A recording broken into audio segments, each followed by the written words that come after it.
Do preposition with letter O. Let's start with first sentence as हम बोलते हैं कि भाई आपने मेरी हेल्प करके बहुत अच्छा करा है, तो उसको हम कैसे बोलेंगे कि it was so kind of you to help me. Again, it was so kind of you to help me. Mean to say मेरी हेल्प करके आपने बहुत अच्छा करा, मतलब kind of you. This is kind of for appreciation.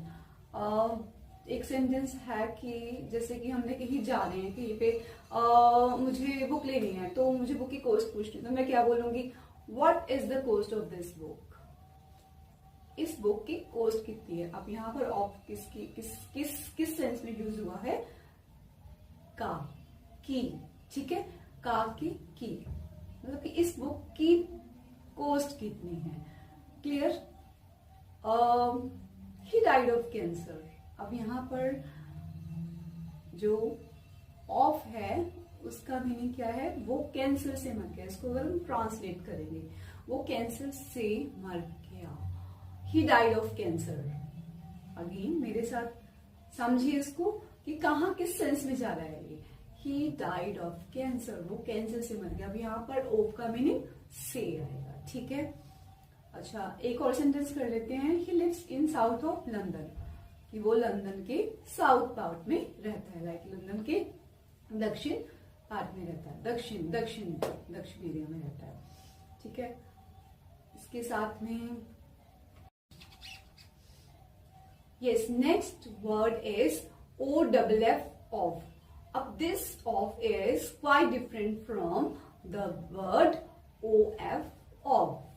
ठीक है. उसमें से हम मीनिंग करके आए, उसका मीनिंग क्या होता है, से, का, के, की. ठीक है. And lots of sentences used with appreciation. ठीक है. अब हम आते हैं OFF की तरफ. अब OFF, व्हाट इज दिस. इसका मीनिंग क्या है, मीन से किसी से दूर करना, किसी से हटाना, परे करना. ठीक है. सेंटेंस बनाते हैं इसका.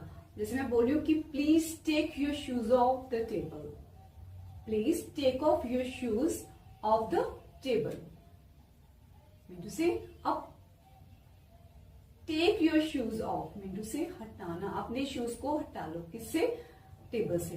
कृपया अपने जो जूते हैं वो टेबल से हटा ले, मतलब दूर कर दे. Next sentence is keep off the grass. अब ग्रास मीन टू से घास. अब कीप ऑफ, दूर रहना. मतलब मैं क्या कह रही हूं, कीप ऑफ द ग्रास, घास से दूर रहो, कीप ऑफ, दूर रहना. नेक्स्ट सेंटेंस इज इट, क्या हो गया, फेल ऑफ एंड ब्रोक. अब इट फेल ऑफ. अब सेंस को समझिए. फेल ऑफ मतलब नीचे गिर गया, फेल ऑफ नीचे गिर गया, एंड ब्रोक टूट गया. Second verb. ठीक है. सेकेंड फॉर्म लगाई है वर्ब की. नेक्स्ट है हमारे पास, जैसे कि मैं बोल रही हूं कि he lives in street of 5th Avenue. ध्यान से समझिए. he lives in street of. अब street of की बात करी है मैंने. अब street of 5th Avenue. अब of के साथ जब हमने 5th Avenue लगा दिया, इसका मीनिंग जो है वो बिल्कुल ही चेंज हो गया. मीन टू से दूर, मतलब वो रहता है गली में. वो 5th Avenue की जो है 5th Avenue से दूर एक गली में रहता है. ठीक है. क्लियर हुआ आपको. इसके साथ साथ आपने OF एंड OFF के 5 to 10 सेंटेंसेस कंस्ट्रक्ट करने हैं. ठीक है. Let's move to word as on. इसके साथ में है ऑन टू. इसके पैटर्न में on to.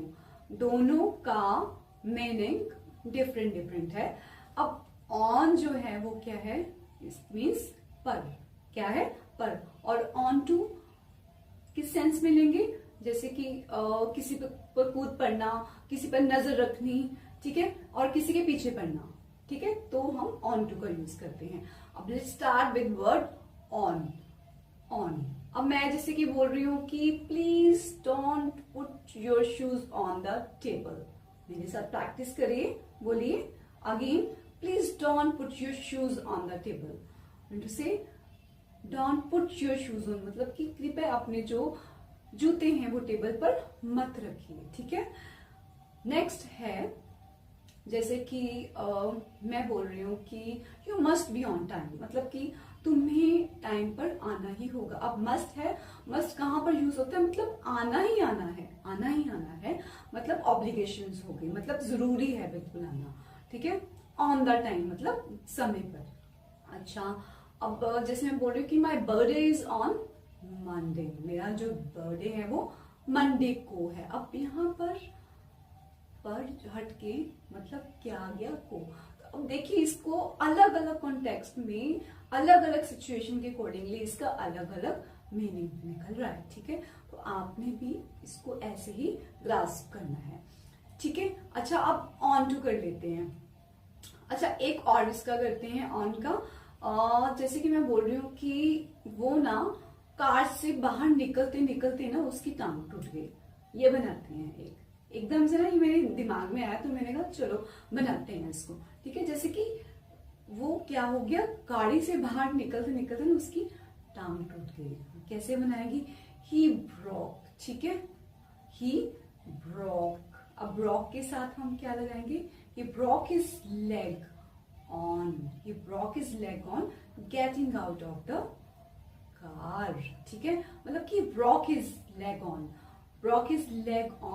getting out of the car, मतलब गाड़ी से बाहर निकलते हुए, मतलब getting out of the car mean to say गाड़ी से बाहर निकलते निकलते निकलते उसकी टांग टूट गई। he broke his leg on मतलब उसकी टांग टूट गई, ठीक है। अब नेक्स्ट जो हमारा है ऑन टू हमने करा है न जाने कि किसी पे कूदना, किसी के पीछे पड़ना और मतलब किसी पे नजर रखना। अब जैसे कि मैं बोल रही हूँ कि कैट ने ना जंप करा चेयर के ऊपर, द कैट क्या हुआ, अब हम यहाँ पर ऑन टू लगाएंगे, the cat jumped on to the chair, ठीक है। अब ऑन द नहीं बोलेंगे, मतलब जंप करा ना तो कूदी, तो क्या आएगा, the cat jumped on to the table. अब जैसे पुलिस उनके पीछे पड़ी हुई है, पुलिस उन पर नजर रखी हुई है, तो कैसे बनाएंगे इसको, the police are on to them, simple. इसमें हम लुक्ड, सी सॉ कुछ भी नहीं लगाएंगे, सिर्फ the police are on to them, the police ने उन पर नजर रखी हुई है जब पुलिस उनके पीछे पड़ी हुई है, ठीक है। होप सो आपको समझ में आए हैं ये, ठीक है। इसके भी आपने अलग अलग कॉन्टेक्स्ट में 5 to 10 सेंटेंसेस कंस्ट्रक्ट करने हैं। Yes, the next preposition is, this is complex preposition, is on account of. अब on account of mean to say के कारण, क्या होता है, के कारण, on account of, मतलब ये typically complex preposition है, ठीक है। जैसे कि मैं बोल रही हूँ कि don't worry on account of me, think about yourself, mean to say don't worry on account of me, मतलब कि मेरी चिंता मत करो, ऑन अकाउंट ऑफ मी मतलब मेरे लिए। इसमें सेंस क्या निकल रही है कि मेरे कारण चिंता मत करो, मेरे कारण चिंता मत करो, थिंक अबाउट योरसेल्फ, अपने बारे में सोचो। नेक्स्ट है हमारे पास एक है बहुत प्यारा सा एक प्रपोजिशन है, that is on top of. On top of, अब ऑन टॉप ऑफ क्या है, मतलब के ऊपर, क्या मीनिंग है इसका, के ऊपर। जैसे कि मैं बात कर रही हूँ कि the cat is sitting on the top of the refrigerator, मतलब जो कैट है वो रेफ्रिजरेटर के ऊपर बैठी हुई है। होप सो कि आपको मीनिंग समझ में आए होंगे, कॉन्टेक्स्ट के अकॉर्डिंग इसको कैसे यूज करना है, ठीक है। Do practice practice practice, wish you all the best.